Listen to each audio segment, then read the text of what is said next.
que você sabe a respeito dessa questão da comunicação não violenta, assim? Tem gente que acha que é firula atual, né? É uma coisa meio recentezinha, né? Eu Vamos dizer assim. apanhei, mas Não eu... morri. Apanhei, não morri. Imagina, isso aqui é bom que eu aprendi, etc. As pessoas acham que educar tem que ter a agressão física e verbal, né? E não é só isso, né? A gente tem a mania de achar que o que aconteceu com a gente é regra pra vida. E assim, as pesquisas mostram que o fato de você ter uma educação punitiva não é eficaz. Tá? Permissiva também não. Permissiva também não. Mas ter uma educação punitiva não é eficaz. E aí entra uma questão de costume, principalmente em países subdesenvolvidos como o Brasil. A gente tem isso muito maior, muito mais. Tem pesquisa que mostra também isso. E aí, por exemplo, meu filho mais velho, eu já bati na bunda dele. Hoje eu não falo. O meu filho mais novo nunca apanhou.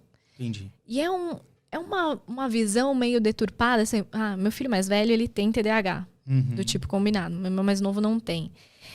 E aí, olha que interessante. Eu trabalho com isso. Eu faço o diagnóstico. Desde pequenininho eu já via.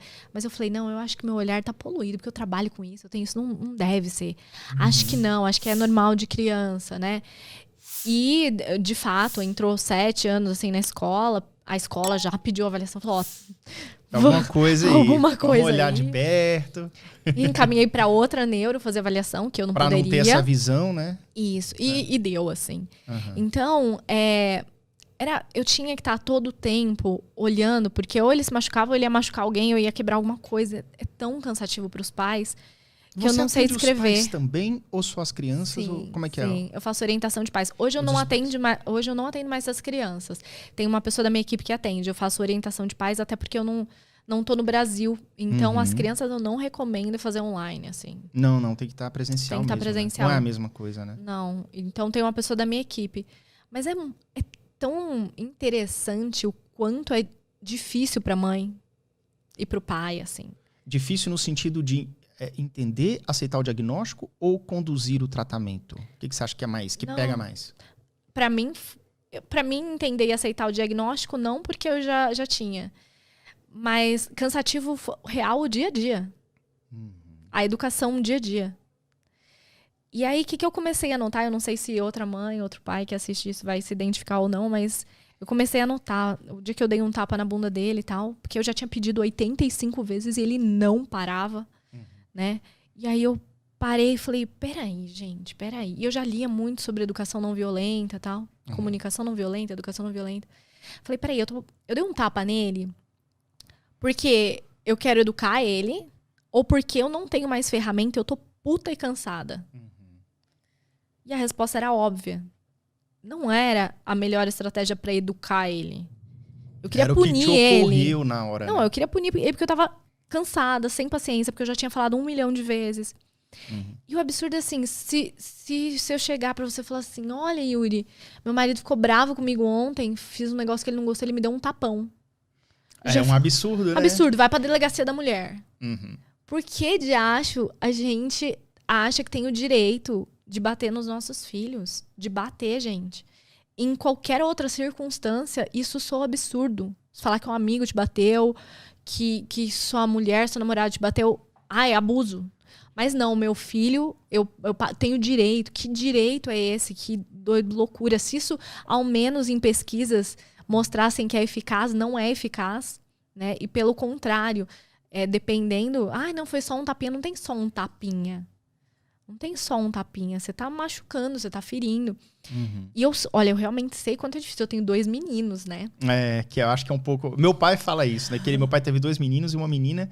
E aí ele falou assim, nossa, a menina é muito mais tranquila. Sim, eu não tô falando que é fácil, mas tem outras estratégias, né? Então você tira uma coisa que ele gosta, então vai ficar uma semana sem isso, conversa. Hoje eu converso muito e eles entendem, sabe? E não é robô, você não vai falar, ele vai obedecer na hora, esquece, nem espera isso, mas é ensinar também o porquê de ter essa atitude ou não, sempre falar o porquê. Falar o porquê eu acho muito importante, inclusive para criança pequena. Mas ele não entende. Meu amigo, com 6 anos, você entende muita coisa. Sabendo explicar da maneira certa, claro que você entende num outro nível, mas entende. E o que a gente não pode esquecer também é que as crianças são seres imaturos em desenvolvimento, imaturos, então, e como esponjas, né? Então, se ele absorve que a violência é o caminho, o cara, de repente, acha que pode fazer isso na vida adulta. E os nossos filtros sociais também, a nossa circuitaria neurológica, ela é formada muito na infância, a neuroplasticidade, porque depois que você cresceu, para você mudar um hábito, mudar uma trajetória, é muito mais pesado, né? Então, é um momento que os pais têm que entender a importância de saber conduzir nessa infânciazinha assim e fazer direitinho, né? Entender que o menino, você precisa repetir 85 vezes, porque além de ser danado, além de ter TDAH, é imaturo também. Ele não entende que você está trabalhando, que você tem que fazer um trabalho, que é importante. Então, falta esse filtro, né? E mais do que isso, acho que um conhecimento por parte dos adultos, que é o seguinte. O cérebro nosso, ele se forma, ele fica maduro ali cerca de 21 anos. A última região que se forma, uma das últimas, é essa aqui da frente, que é responsável justamente pelo nosso controle inibitório, né? Por esse julgamento, por falar, não vou fazer isso porque senão eu me estrepo, porque senão minha mãe vai ficar brava. Então isso na criança não está formado. Ou seja, exigir isso da criança, essa maturidade, essa obediência que a gente exige, não é nem biologicamente palpável, possível, assim. Não é, porque ela nem tem essa área do cérebro ainda desenvolvida. Então, não dá, sabe? Não dá. A gente precisa ter um pouco mais de compreensão. Por exemplo, birra. Ai, meu filho, birra. Birra, gente. Birra não é manipulação. A criança, ela não faz manipulação. A criança, ela não tem estratégias melhores para lidar com frustração, com emoção e com forma de conversar, de conseguir o que ela quer. E aí eu fui estudar muito mais. Eu já tinha interesse pela área infantil, porque eu trabalhava antes de ser mãe, mas depois que eu fui mãe, eu me aprofundei muito, assim, em estudar pra mim mesmo, assim, né? Pra aplicar na minha vida. E daí depois que eu comecei a trabalhar com orientação de pais, porque é difícil, não é fácil pros pais. Às vezes a gente simplesmente tá exausto pra falar pela 30ª vez, desce do banco, senão você vai quebrar a sua cabeça, né? Então... E tem essas dificuldades dos pais também. Você acha que seria, então, prudente os pais... porque, obviamente, nem é todo pai que tem esse conhecimento, né? Que você tem, que o profissional tem. Mas você acha que seria uma boa estratégia o pai, na hora que vai conversar com o seu filho, ele buscar formas diferentes de explicar? Então, por exemplo, o menino fez uma birra, entre aspas, tá no supermercado, aí ele deita no chão porque ele quer o chocolate, a mãe falou assim, não vou botar chocolate porque não é para comer chocolate. E aí a mãe, às vezes, dá umas palmadas ali na hora mesmo e tal, tem uma rusga ali. Você acha que tem estratégia de convencer essa criança, obviamente, não sendo permissível, como você falou, mas tem uma estratégia assim, psicologicamente, qual a melhor forma de você fazer a criança obedecer o pai, ou tentar mais ou menos próximo disso? O que você acha que é o movimento que a gente tem que fazer? Nesse caso da birra, primeiro a gente tem a questão dos processos atencionais mesmo.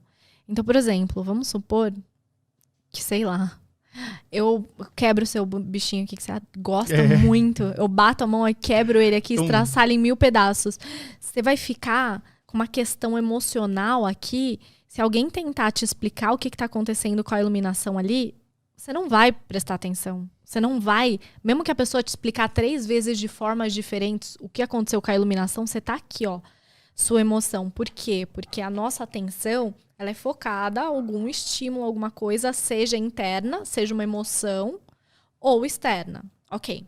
Então, assim, a criança tá fazendo uma birra porque você não deu Danone. Ela tá, de fato, sofrendo e ela quer aquele Danone.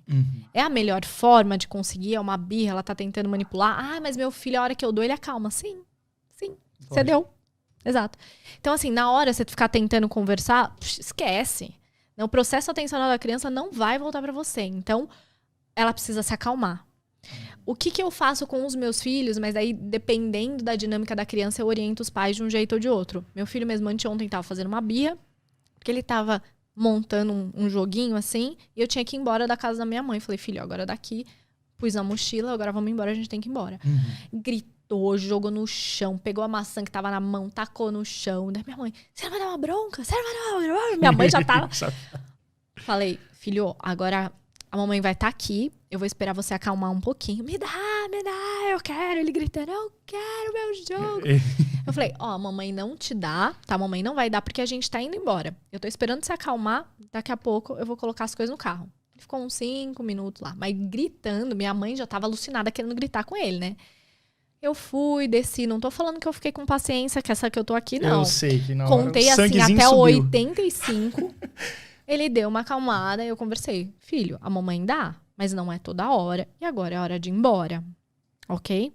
Ok, nada, ele tava puto. Pegamos e fomos embora. Então, na verdade, isso não vai funcionar uma vez. A criança não vai te obedecer uma vez, porque assim, aquilo não tá fazendo sentido pra ela. Ela quer aquilo e ponto. Às vezes ela nem entende porque que tirou. Ele falou, me dá, eu levo no carro. Não dá pra levar no carro. É perigoso no carro. E outra coisa importante pra gente falar com a criança é que a gente tem que usar frases curtas. Por exemplo, a criança vai enfiar o dedo na tomada. Não enfia o dedo na tomada, porque você vai levar um choque, vai morrer, vai ter um infarto. Aqui é perigoso, dá choque. Tipo, então a gente tem que usar sentenças mais curtas até por causa do entendimento... Uma causa e consequência, né? Ela tem um entendimento mais estreito mesmo, Isso, né? e mais concreto. Não adianta você falar coisa muito abstrata. Choque, perigo, cara, morte, sei lá, uma coisa assim, mas pela opa, aqui mais eu chego concreto. Entendi. Exato. Então, assim, só que não é uma vez, gente. Já vou falar, não é uma vez. Você vai fazer, vai funcionar, por quê? Você vai treinando o cérebro da criança de que você falou não, aquilo é um limite, de que ela vai fazer a tal birra e que não vai funcionar. Porque quando você se desestabiliza, a criança não vai se estabilizar, ficar calma. Mas eu grito com meu filho, ele para. Sim, ele para, porque no cérebro a gente tem um sistema de alerta. Então, quando você grita, o seu filho para, porque ligou esse sistema de alerta e ele fica com medo, na verdade. Ele ainda quer o Danone, mas o medo tá maior que o Danone. Só que isso não é bom, porque quando a gente tem medo, estresse, isso libera alguns hormônios do medo no nosso corpo. Isso não é saudável para a criança. Então, assim... Engole o choro também é uma coisa terrível, né? Engole o choro, você desvalida toda a parte emocional da criança. Não tem como, exatamente. Sabe? Então, o que eu falo, a gente precisa entender se o que a gente está fazendo é para educar, ou se é para punir, ou se é porque a gente tá puto e não tem mais ferramenta. Buscar ferramenta e conhecimento. É isso.